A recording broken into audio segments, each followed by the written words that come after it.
Indian premier league 2026 season వేలం December 16న Abu Dhabi వేదికగా జరగనుంది. 77 స్థానాల కోసం మొత్తం 350 మంది క్రికెటర్లు తమ అదృష్టాన్ని పరీక్షించుకోనున్నారు. ఇందులో 240 మంది భారత క్రికెటర్లు కాగా 110 మంది విదేశీ ఆటగాళ్లు ఉన్నారు. మొత్తం 10 ఫ్రాంచైజీలు కలిసి గరిష్టంగా 77 మందిని ఎంపిక చేసుకునే అవకాశం ఉంది. దక్షిణాఫ్రికా వికెట్ కీపర్ క్వింటన్ డికాక్ చివరి నిమిషంలో వేలంలోకి వచ్చాడు. మొదట 1390 మంది ప్లేయర్లు వేలంలో తమ పేర్లు నమోదు చేసుకోగా అందులో ఫ్రాంచైజీల ఆసక్తి మేరకు 350 మందిని షార్ట్ లిస్ట్ చేశారు.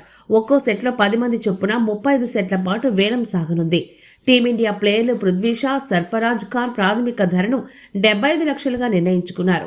వెంకటేష్ అయ్యర్ను ప్రాథమిక ధర 2 కోట్లతో వేలానికి రానున్నాడు.